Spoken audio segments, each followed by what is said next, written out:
인공관절 수술 후에 세균 감염은 통상적으로는 한 1% 확률로 알려져 있습니다. 여러 가지 상황에서 이제 세균성 감염이 생길 수가 있는데, 다른 요인이 생겨서 그걸로 인해서 2차적으로 이 인공관절에 세균성 감염이 생길 수도 있습니다. 안녕하세요.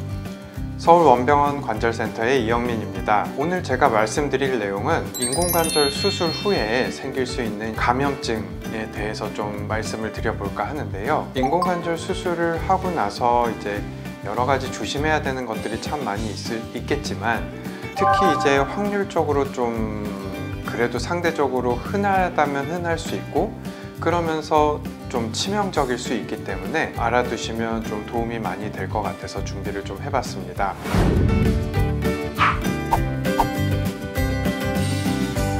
인공관절 수술 후에 세균 감염은 통상적으로는 한 1% 확률로 알려져 있습니다. 여러 가지 상황에서 이제 세균성 감염이 생길 수가 있는데, 수술 직후에, 즉 수술을 하고 이제 어느 정도 재활 치료하면서 입원을 해 있는 기간 동안 생길 수 있는 이제 아주 급성기 세균 감염이 있고, 또 수술 이후에 퇴원을 한 상황에서 이제 만성적으로 이제 균이 좀 자라면서 염증이 생기는 경우도 있을 수 있고, 뿐만 아니라 건강하게 잘 지내다가 다른 요인이 생겨서 그걸로 인해서 2차적으로 이 인공관절에 세균성 감염이 생길 수도 있습니다. 제가 오늘 말씀드리려고 하는 내용은 이 세 번째 경우, 잘 지내시다가 갑자기 이제 세균성 감염으로 인해서 제가 수술을 해야만 했던 그런 경우에 대해서 좀 말씀을 드리고 경각심을 좀 갖자는 의미에서 한번 준비를 해봤습니다. 첫 번째 환자분은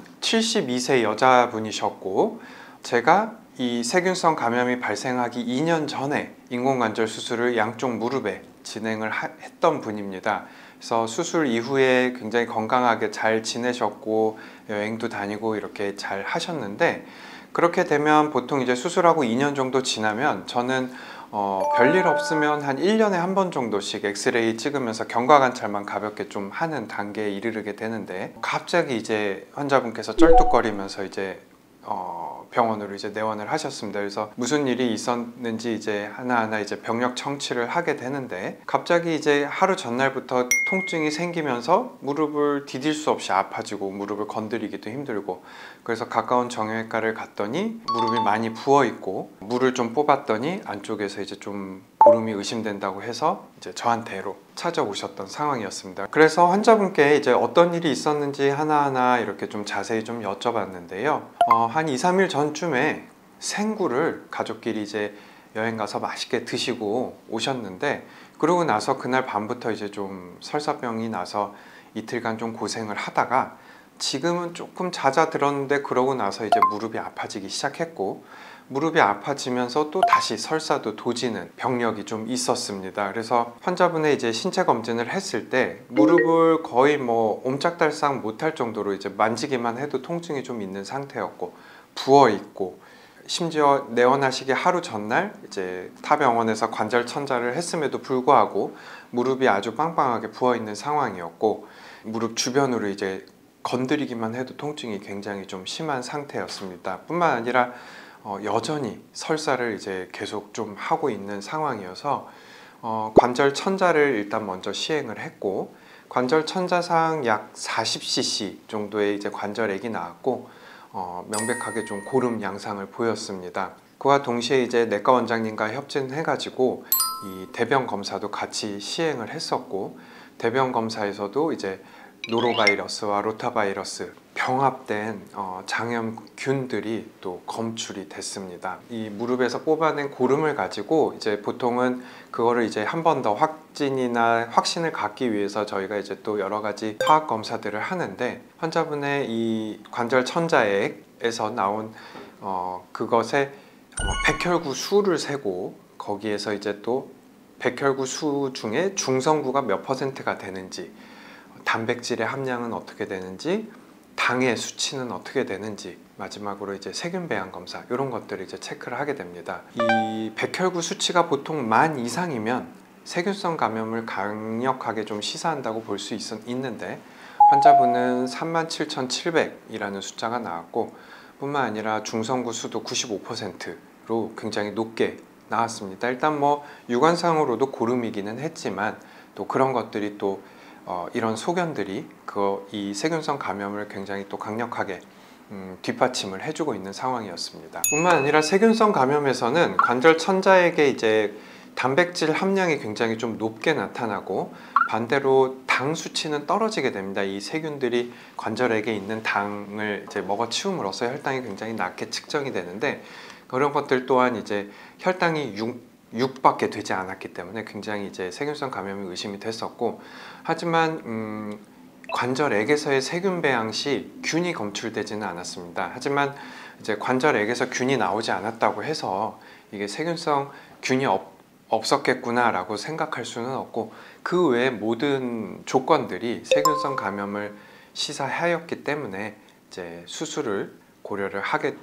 되었습니다. 이제 수술을 결정을 하고 어떤 수술을 할 것이냐를 정하는 데는 이 환자분의 증상이 발현을 하고 진단까지의 이 시간이 얼마나 소요가 됐는지가 굉장히 좀 중요합니다. 환자분은 증상이 나타나고 수술까지 한 이틀에서 3일 정도밖에 걸리지 않았기 때문에 이 시기에는 인공관절을 전부 다 제거한다든지 이렇게 하기보다는 가급적이면 금속 인공관절이 있는 상태에서 우리가 흔히 인공관절 사이에 인공연골이라고 부르는 폴리에틸렌 그 기구를 이제 제거를 하고, 그 주변에 변연절제술, 이제 무릎을 둘러싸고 있는 활액막과 이런 지저분한 조직들을 깨끗이 씻어내고 세척하고 지저분한 조직들을 긁어내고 드러냄으로써 이제 수술을 마무리를 하게 됩니다.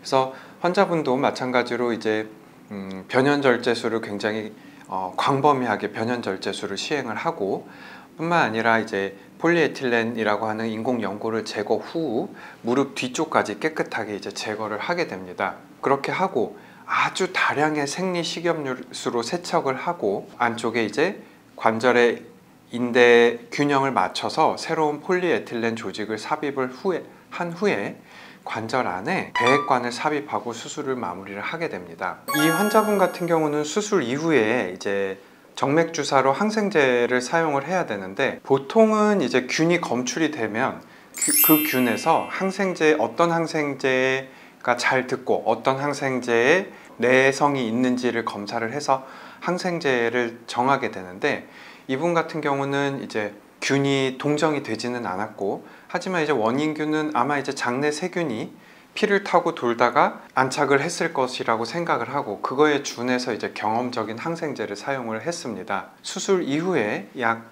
항생제를 한 3주 정도 사용을 하였고, 그 이후 다행히 별 다른 이벤트 없이 수술 이후에 계속 염증 수치가 쭉쭉쭉쭉 떨어져서 정상화가 됐고, 항생제를 사용하면서 염증 수치가 떨어지는 과정 중에 이제 무릎 안에 삽입했던 배액관에서 이제 나오는 액체의 성상이나 양도 같이 관찰을 하게 되는데, 이것 또한 이제 고름의 양상이 아니어서 이제 제거를 하고, 제거 이후에는 또 무릎도 무릎대로 재활치료를 병행을 하게 됩니다.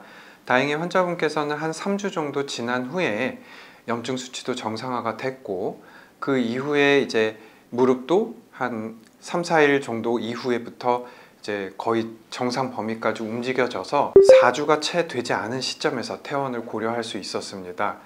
이후에 외래에서도 이제 경과 관찰을 한 번씩 하면서 염증 수치를 체크를 했는데, 여전히 이제 염증 수치는 정상으로 체크가 되고 있고, 그래서 지금까지 이제 잘 지내고 계시는 분입니다.